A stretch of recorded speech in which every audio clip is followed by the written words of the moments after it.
Bonjour à tous, aujourd'hui une nouvelle vidéo contre Shadrin 2020, un 1860. On va jouer un petit blitz et on va jouer E4 avec les bleus. Donc c'est parti, on va voir qu'est-ce qu'il nous joue E5. Écoutez, on va jouer cavalier F3, on va soit jouer une écossaise, une italienne ou une espagnole. Alors sur cavalier C6, mais il me joue fou C5.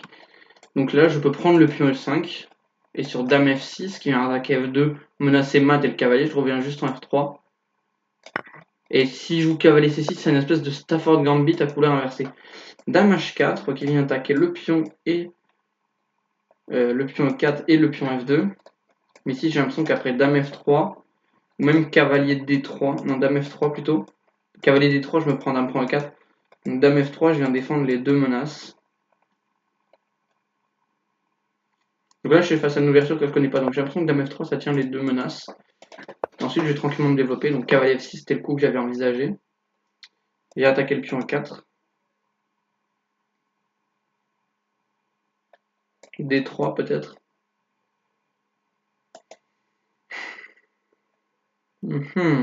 Intéressant son ouverture. Sinon j'ai fou C4. Avec des idées peut-être de prendre en F7 s'il prend E4. Je pense que fou D3 est peut-être plus logique, mais ça bouge un peu la case du cavalier. Donc écoutez, je vais D3 tout simplement défendre ici et commencer à sortir mes pièces. Bon, certes, mon fou est passif, mais pour ça, j'ai gagné un pion et j'ai toujours la case C4 pour me replier. Donc D6 qui est C4, il y a du fou G4 dans l'air, mais je suis juste dame G3. Il se développe avec cavalier C6. Je pense qu'il faut que je développe mon fou pour venir contester justement cette diagonale où il vient me mettre la pression. Bon, on a une finale, enfin, pas une finale, mais un milieu de jeu en tout cas où mon cavalier est un peu bizarre. Mais là, s'il prend, je vais pouvoir le replacer sur de meilleures cases. Je m'attends à quelque chose comme fou B6 peut-être, ou cavalier D4 à la rigueur. Ouais, cavalier D4 c'est vraiment intéressant, cavalier D4. Cavalier D4, je vais pas faire fou prendre parce que ça va gravement activer son fou. Je pense que je vais dame D1. Ensuite, je vais menacer C3 pour venir lui doubler les pions. Ouais, c'est intéressant son ouverture, mais il a toujours un pion de moins. Et moi, j'ai réussi tranquillement à me développer. Il joue B5, oula. Très intéressant, mais ça n'a pas l'air ça n'a pas l'air d'être un coup incroyable, j'ai envie de dire. C'est un affaiblissement, donc au pire je bouge mon cavalier. Alors qu'est-ce qui se passe sur fou prend? Il va prendre mon cavalier, je suppose. Je gagnais la paire de fou. Je vais prendre le fou, et s'il prend, bah, je rebouge mon cavalier, et encore une fois j'ai les très belles cases ici. Prends C4, bah, je reviens parce que mon fou était attaqué. C'est créer des pions de blé, certes il a ouvert la colonne B, mais je trouve pas ça si grave. Il prend D3, alors là est-ce que je prends du fou, du pion? Je pense que du fou ça a l'air très logique. Le souci c'est peut-être qu'il va m'attaquer mon fou comme ça. Mais si je prends du pion, il va quand même faire cavalier B4 et menacer la fourchette. Louper, la flèche loupée. Donc je pense que je vais faire fou prendre pour me développer. Et j'ai la paire de fou, et même s'il vient dépenser 2 temps pour manger mon fou, ben je me suis toujours développé quoi. Donc je pense que je vais juste me développer et je lui laisse prendre le fou, donc je peux pré-move. Je lui laisse prendre le fou, alors certes c'est des fous de couleur opposée, mais je trouve que j'ai assez de jeu fou B7, donc il vient taper ici. Alors, je peux jouer grand roc, mais il y aura la colonne B qui va être ouverte, c'est pas très agréable, donc je joue petit roc. Pour l'instant, j'ai 3 pièces qui défendent le pion E4 contre seulement 2 qui attaquent, donc ça c'est bon. Maintenant, j'allais dire pousser à 3. Peut-être qu'il faut que je bouge le fou. Maintenant que j'ai plus besoin de laisser le fou vu que je me suis développé, peut-être qu'il faut que je bouge le fou pour garder mon avantage. Le souci, c'est que je me prends cavalier prend C2. Donc je vais pousser à 3, il y a toujours un coup utile. J'attaque le cavalier et s'il prend, je reprends. Et certes, c'est des fous de couleur opposée, mais je trouve qu'il a assez de faiblesse. Sur la colonne C, par exemple, je vais pouvoir mettre une tour et je vais pouvoir taper ici. Le fou est très très bien placé ici. Après, son fou est extrêmement bien placé aussi. Hein, mais le souci, c'est que maintenant qu'il y a le pion, bah, il va taper sur quelque chose qui n'a aucun sens. Son but, ça va être de jouer probablement des 5 au prochain coup.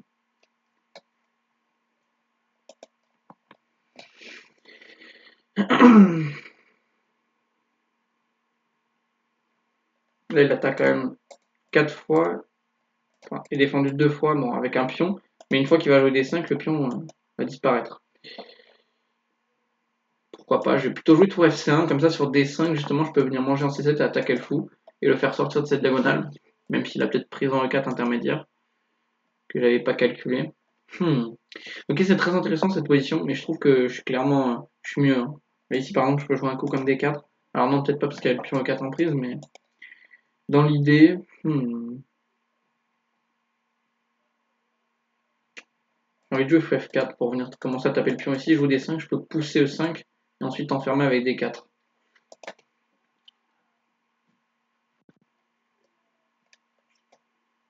Aussi Dame G3 pour proposer l'échange des dames, ou Dame F4 même.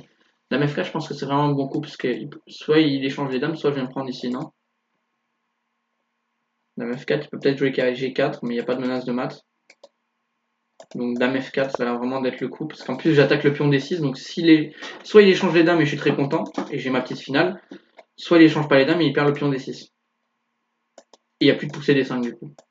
Et avec son coup C6, vous voyez, il a enfermé son fou, tandis que mon fou, vous voyez, il tape directement sur le pion A7, donc mon fou est clairement meilleur que son fou. J'ai un pion de plus, même si la conversion n'est pas encore, n'est pas encore concrète. Et si j'échange les dames, la finale, elle va être bien mieux pour moi. Vous allez le voir, je pense qu'il va échanger les dames, donc je peux pré-move. Donc j'ai quand même 1 minute 30 de moins. Mais c'est pas grave, on fait avec. Donc vous voyez, l'activité de mon fou est beaucoup mieux que son fou, en fait, parce qu'on a un fou de couleur opposé. J'ai un fou de case noir et un fou de case blanche. Donc en fait, le but, c'est que nos fous, notre seule différence, c'est que nos fous tapent. Donc là, son fou, il tape pas, tandis que mon fou, il tape. Un dame H5.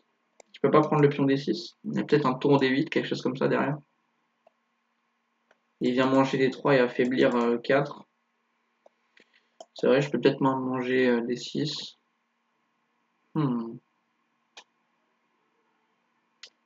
Pourquoi pas.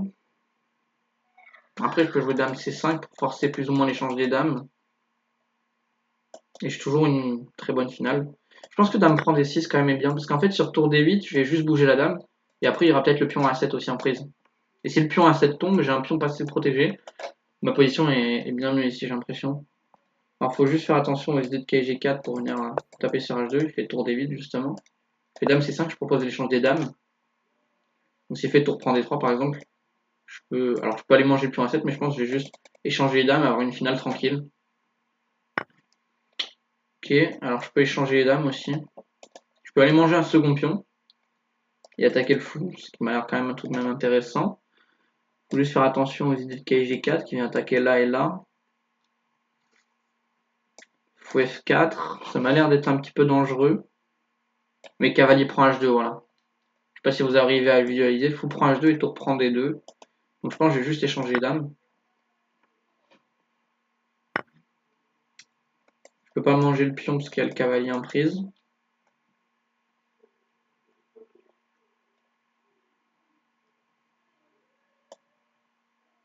Ici, je vais centraliser mon roi jusqu'en E2 pour pouvoir ensuite jouer F3 et améliorer ma structure, qui va lutter contre ce fou, et moi mon fou sera très très bien placé. Donc là je m'attends à un coup comme A6, cavalier F6 c'est aussi raisonnable. Attaque le pion, mais là je vais jouer roi E2, attaque la tour, et ensuite je vais pouvoir jouer F3, consolider ma structure, il n'y aura plus jamais d'attaque sur E4, et il a toujours des faiblesses. Tour D8. J'attaque mon cavalier 2 fois, mais il est défendu pour l'instant, donc je joue F3. Tout est défendu, j'ai ramené mon roi E2 justement pour jouer F3 et pour que le fou soit défendu. Ok, donc pour l'instant, il joue pas mal, mon adversaire, même s'il est toujours pas bien. Je peux toujours pas faire fou prend A7 à cause de tour prend D2. Comment il peut progresser? x6. Il m'a un vis-à-vis avec mon roi. J'ai bien envie de jouer cavalier C4, mais compliqué, sinon je me décale simplement. Je vais simplement me décaler. Ensuite jouer tour D1 et essayer de contester la colonne. Et il fait tour prend D2. Oui, c'est vrai qu'il peut donner les deux pièces. Mais je pense que cette activation de tour va pas être très très utile. Je pense que là, je vais dire centraliser mon roi. C'est du taureau 2, mais mon roi se centralise. Donc ici, je vais centraliser mon roi et je trouve qu'il a des faiblesses et il y a des menaces de mat également.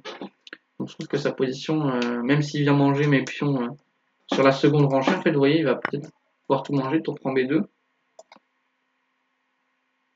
Tour prend C6. Attaque le fou et menace mat. Pour l'instant, il y a le fou qui contrôle. Par exemple, là, je m'attends à un coup comme fou B7. Qui m'a l'air d'être assez cohérent. Sur fou B7, je vais mettre tour C7 pour que la tour soit active. Le fou, soit il bouge et je mets mat du couloir, soit la tour bouge et je peux manger le fou. soit il fait rien, et du coup, avec ma tour, le fou, je le maîtrise, et la tour, je le maîtrise. Donc là, je m'attends à fou B7. Hein. Et après, je peux jouer un tour C1. Enfin, je peux jouer d'abord tour C7, parce que ma tour sera attaquée. Il y a peut-être un échec ici, donc tour C7, on a dit. On maintient la pression ici. Alors, ça m'arrive de louper des tactiques, des fois comme ça, mais là, ça a l'air de marcher. Et mon prochain coup, c'est tour C1 pour remaner ses maths. Pour sacrifier la tour, ce serait statique. Ok, il joue G6, donc il l'a bien compris.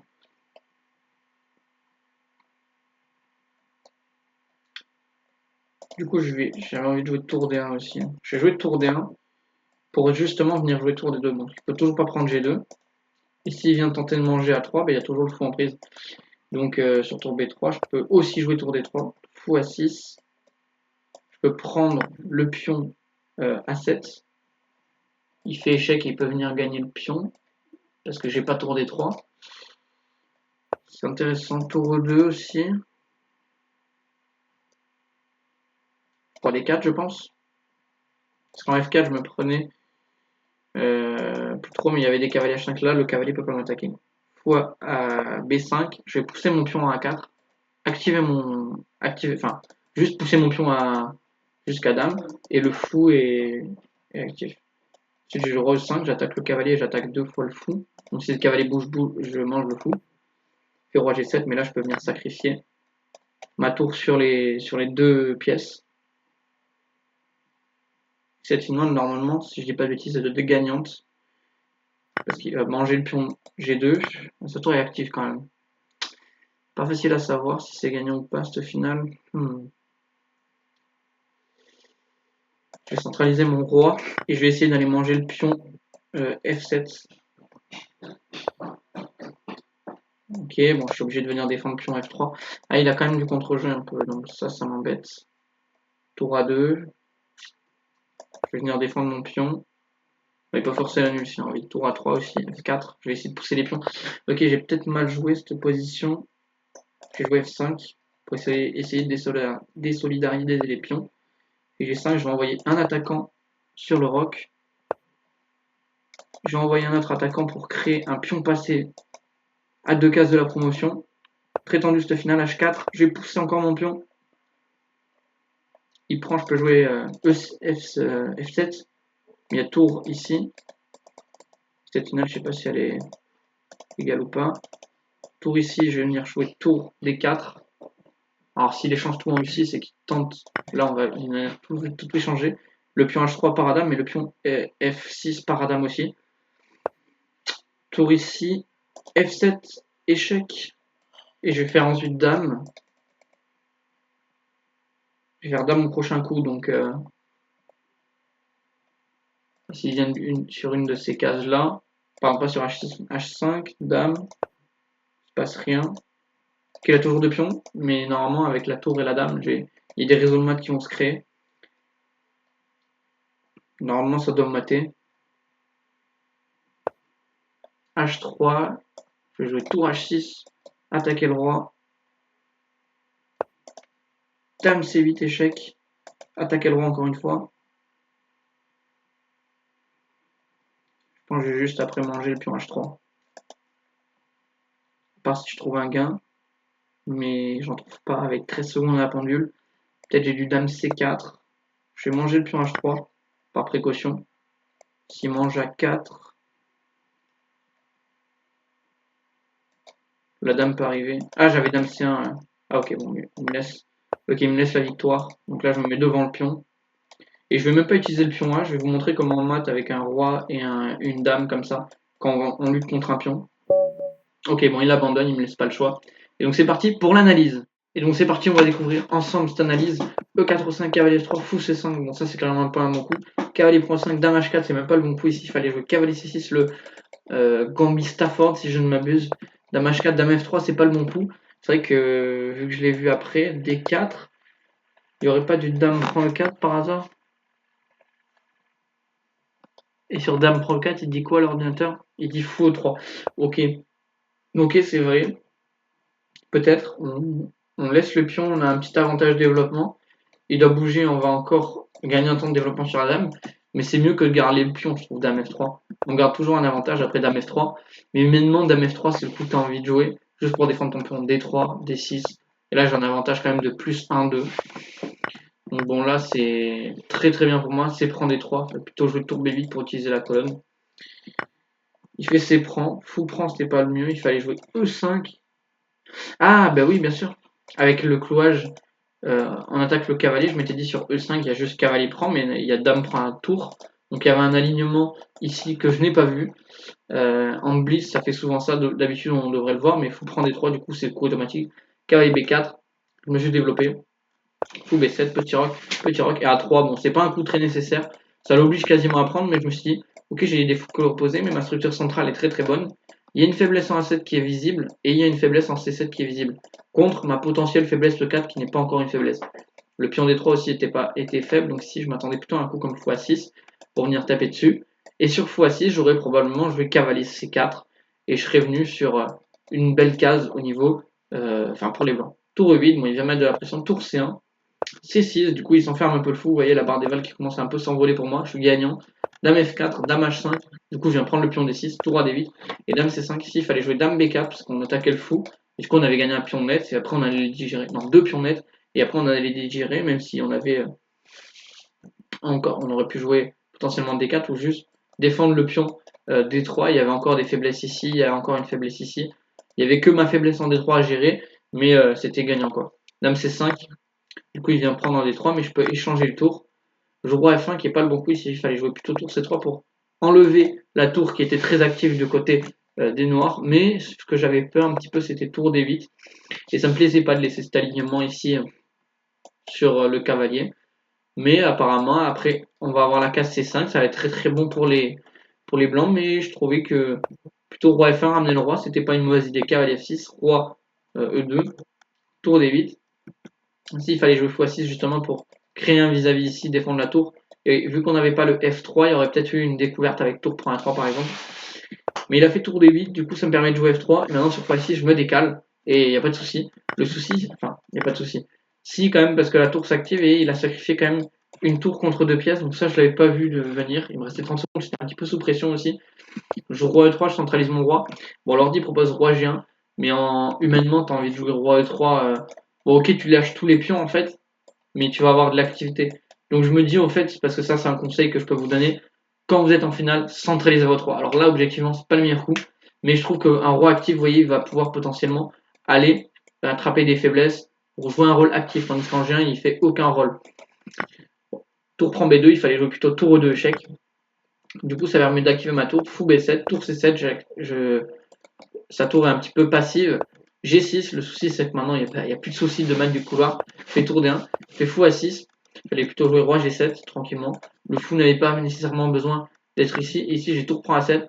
En fait, si fou A6 c'est une erreur parce qu'ici j'ai deux pièces encore une fois non défendues. Donc travaillez votre tactique. Ça fait un petit moment que je l'ai pas travaillé et ça se voit dans cette partie. J'ai loupé une tactique ici. J'ai loupé une autre tactique. Je sais plus exactement où. Avec Dame H5, j'avais dû louper une tactique. C'était pas, alors c'était peut-être pas, c'était Dame F3, c'était pas une tactique, il me semble. Mais ici, j'ai loupé une tactique avec tour C6. Donc, soit on fait tour E2, soit par exemple on fait tour B6. En fait, je viens juste échanger, attaquer le cavalier, roi G7 par exemple pour défendre. Je gagne un pion, j'ai un pion passé protégé et je suis complètement gagnant dans cette position. Et sur tour E2, juste on décale, on a centralisé notre roi, fou B5, on mange le cavalier et on a une qualité en plus et la finale est gagnante. Bon, ça c'est la variante de l'ordinateur, mais ici bien évidemment ça c'est gagnant. Même si on laisse le pion passer au noir, ce qui n'est pas facile à comprendre, on a tellement d'activité qu'ici on a du tour D8 qui va arriver. On a ficelé le roi noir. Ici on peut jouer tour D8, roi ici. Alors là, roi ici, double attaque.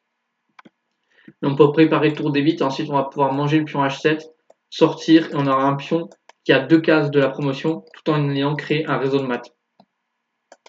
Donc si tour prend A7 tactique manquée, il fait tour E2, il fallait plutôt jouer fou C4 pour garder cette option de tour E2 plus tard. Ici il joue tour E2, du coup ça me permet de centraliser mon roi, et bien fou B5 ça me permet de pousser le pion, fou D7, ici j'ai mis roi E5, ici j'avais simplement encore une fois E5. On enlève le défenseur, il n'y a pas d'échec sur la colonne D intermédiaire, le cavalier va sortir et on va gagner le fou. ou alors le fou par exemple va se sacrifier contre le pion A4 et on a gagné une pièce.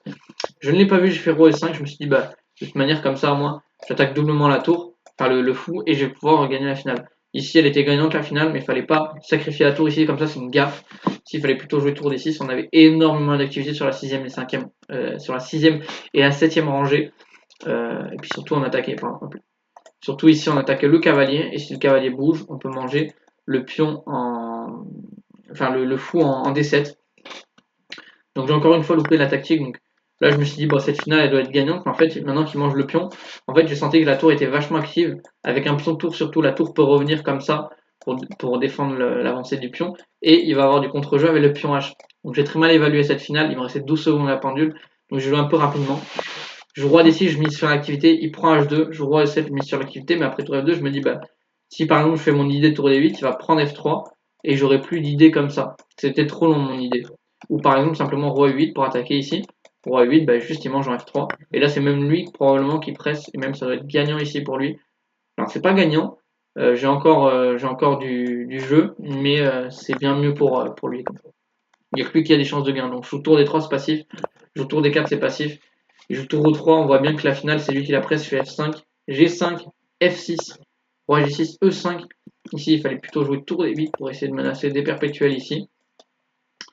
Ça se sont suivis par un échec, prise du pion, tour échec, roi H6, et les deux pions qui vont avancer. Bon là il y a tour H3, il va gagner le pion, mais cette finale avec le roi qui est pas trop loin et la tour qui est active, le roi qui est coupé, cette finale est complètement nulle. Ici je jouais le 5, ici il n'avait pas H4, ici il avait tour au 3, menace de prendre le pion, roi D6, et maintenant ensuite les pions vont aller jusqu'à dame. Donc il y a toute une variante de l'ordinateur, je vous laisse ne pas la jouer. Je joue aussi, c'est en fait ici il fait tour au 3 le bon coup, je fais tour E6, et ici le problème c'est qu'il fait F prend E6, et ici c'était gagnant, je fais tour prend E6, donc vous voyez la barre des vals qui s'enflamme complètement. Ici il y avait juste simplement F7, FR F8 dame, et après j'ai une position complètement gagnante. Mais pas trouvé par le joueur français. J'ai joué au tour point 6, F7, je pense que j'aurais dû le trouver. À 10 secondes à la pendule, je me suis dit, vas-y, je vais recapturer. Mais ici, en fait, tour A3, il fallait jouer tour F3 pour sacrifier contre le pion. Et ensuite, on ira promouvoir les deux pions au niveau de l'aile roi. Et donc, on va faire un match nul. Parce que moi aussi, j'aurai un pion qui va aller promouvoir. Tour à 3, mais du coup là ça me permet de faire un échec, de faire une dame, et ces pions ne sont pas assez rapides, bon ils tentent, mais après il y a un mat trop rapide. En plus il permet d'échanger les dames, et chez 4, bon ici il dit que c'est une gaffe, il dit que roi 4 était mieux, mais là bon je gagne le pion et la finale est complètement gagnante, j'ai 4 gaffes, bon je viens de me mettre devant un pion et roi F6, donc par exemple ici il aurait dû bouger, roi E5 on grade de l'espace, il décale, roi F4 on grade de l'espace, H5, dame prend G3, H6 le roi. Alors soit on peut continuer avec dame G5, ramener le roi et mater, soit on a une tactique plus efficace que j'ai vu en fait. Le roi menace de partir via H7, et donc si on peut l'empêcher d'aller à H7 et plutôt aller à H5, on est content parce qu'on pourra faire dame G5 mat. Donc en gros ici le coup de l'ordi c'est dame G8 mat en 2 en fait. Contrôle toutes les cases ici, et donc seul coup pour le roi noir c'est roi H5, et maintenant je fais dame G5 échec et mat. C'est pour réduire, parce que sinon on pourrait faire dame G5, roi H7, ramener le roi, et ensuite mater, mais c'est beaucoup plus long, vous voyez. Donc là, il y a plusieurs coups, vous voyez. On a 57 en 60e, donc 3 coups, alors que là, en 2 coups, c'est fait. Dame G8, dame G5 mat. Bref, à revenir de cette partie, vous pouvez centraliser le roi, malgré, bon là, c'est pas la partie idéale pour illustrer. Même quand vous êtes en foot couleur opposée, vous pouvez changer les dames parce qu'il y a une structure complètement éclatée de la part des noirs. Ces coups de cavalier là à prohiber parce que ça vient attaquer le fou, certes, mais on vient dépenser 2 temps tout ça pour arranger la structure des blancs au niveau central, donc à éviter. Et bien sûr, éviter, donc travailler la tactique, et bien sûr, éviter ces sacrifices d'auto. Je le sais en fait que cette finale, normalement, avec un pion de tour, ça doit être nul. Bon, là, il y avait 2 pions de plus, donc je me suis dit ça. Le souci, c'est qu'en fait, ici, il n'y a plus qu'un pion de plus, et donc du coup, il va y avoir du contre-jeu de la part des noirs. Donc, travailler ces finales, travailler le milieu de jeu, l'ouverture, travailler tous ces thèmes-là, donc essentiellement la tactique et les finales, et vous progresserez très rapidement. Moi, je vous souhaite une bonne journée. Salut à tous. Ciao, ciao.